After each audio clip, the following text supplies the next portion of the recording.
રાજ્ય પ્રાથમિક શિક્ષક સંઘના રાજ્ય સંલગ્નના પ્રતિનિધિઓ બાળકોના મફત અને ફરજિયાત શિક્ષણના અધિકાર અધિનિયમ 2009ના અમલીકરણ પહેલા નિયુક્ત કરાયેલા સેવામાં રહેલા શિક્ષકો માટે શિક્ષક પાત્રતા કસોટીની લાગુ પાડવા સંબંધિત તાજેતરના સુપ્રીમ કોર્ટના ચુકાદા તરફ તમારું ધ્યાન દોરવા માંગે છે। દેશભરમાં હજારો શિક્ષકોની નિમણૂક રાજ્ય સરકારો દ્વારા તેમની નિમણૂક સમયે પ્રવર્તમાન ભરતી નિયમો અને પ્રક્રિયાઓ દ્વારા કરવામાં આવી હતી। આ શિક્ષકો ઘણા વર્ષોથી દેશની નિષ્ઠાપૂર્વક સેવા કરી રહ્યા છે અને શાળા શિક્ષણના વિકાસમાં મહત્વપૂર્ણ યોગદાન આપ્યું છે। તેમની ભરતી સમયે ટેટ પાસ કરવી ફરજિયાત લાયકાત ન હતી। તાજેતરના ન્યાયિક વિકાસને કારણે મોટી સંખ્યામાં સેવામાં રહેલા શિક્ષકોની સેવા ચાલુ રાખવા અને ભવિષ્યની સંભાવનાઓ અંગે અનિશ્ચિતતા ઊભી થઈ છે। આ પરિસ્થિતિએ શિક્ષકોને તેમના પરિવારોમાં વ્યાપક ચિંતા ફેલાવી છે અને ખાસ કરીને ગ્રામીણ અને વંચિત વિસ્તારોમાં શાળાઓના કાર્યને પ્રતિકૂળ અસર થઈ શકે છે। આ સંદર્ભમાં આદરપૂર્વક મુદ્દાઓ માટે વિચારણા માટે રજૂઆત કરવા પહોંચ્યા હતા। આરટીઈ કાયદા અને ટેટ માર્ગદર્શિકાના અમલીકરણ પહેલા નિયુક્ત કરાયેલા સેવામાં રહેલા શિક્ષકો પર પાત્રતા શરતોનું પાછલી અસરથી અમલ થવો જોઈએ નહીં।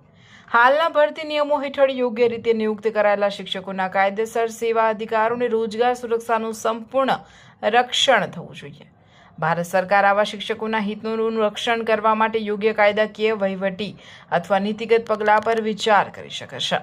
સરકારી અને સરકાર સહાયિત શાળાઓમાં ઘણા વર્ષોથી સતત સેવા આપતા શિક્ષકો માટે એક વખતની છૂટ અથવા ખાસ જોગવાઈ રજૂ કરી શકાય છે। ટેટની આવશ્યકતાઓ લાગુ થવાને કારણે કોઈપણ શિક્ષકને રોજગાર, પગાર, પેન્શનરી લાભો અથવા પ્રમોશનની તકોથી વંચિત ન રાખવું જોઈએ। આ મુદ્દો સંસદમાં ઉઠાવી શકાય છે જેથી રાજ્ય સરકારો, શિક્ષણ સંગઠનો, શૈક્ષણિક નિષ્ણાતો સાથે પરામર્શ કરીને વ્યાજબી અને માનવીય ઉકેલ શોધી શકાય। AIPTF દ્રઢપણે માને છે કે શૈક્ષણિક સુધારાઓએ કાયદેસર રીતે માન્ય ભરતી પ્રક્રિયાઓ દ્વારા સેવામાં પ્રવેશ કરનારા અને બાળકોના શિક્ષણ માટે વર્ષો સમર્પિત કરનારા શિક્ષકોને દંડ કરવાને બદલે શિક્ષણ સમુદાયને મજબૂત બનાવવો જોઈએ।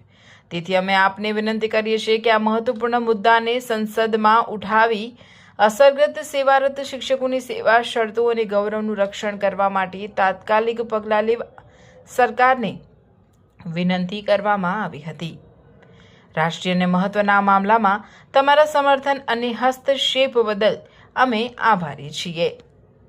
અમારા શિક્ષકો જે ખરેખર તો ગ્રેજ્યુએશન સાથે પીટીથી કહીને શિક્ષકો બન્યા છે અને હવે રહીને એક એવું આવ્યું છે કે ભાઈ ટેટની પરીક્ષા આપો, તો એ ટેટ પરીક્ષાનો વિરોધ છે અને બધી જ જગ્યાએ આખા જિલ્લામાં, આખા રાજ્યમાં, આખા દેશ લેવલે બધા શિક્ષકો આજે વિરોધ કરી રહ્યા છે।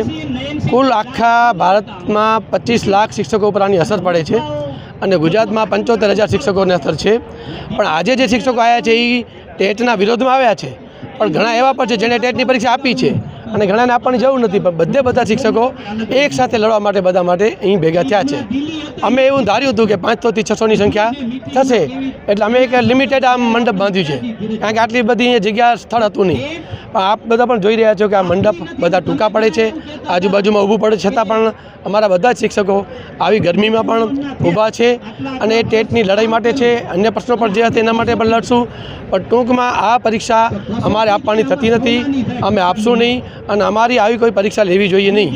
તમે જ્યારે ભરતી કરી છે ત્યારે જ એક ક્વોલિફિકેશન ઉપર ભરતી કરવામાં આવી છે કે ભાઈ BEd હોય કે BSc હોય કે PTC હોય, એમાં પાછા ટોપના મેરિટ હોય, 80% હોય કે 90% હોય, અને તેમાં પાછી પરીક્ષાઓ લઈને જો ભરતી કરવામાં આવી છે, તો હવે કોઈ આવી પરીક્ષા લેવાવી જોઈએ નહીં।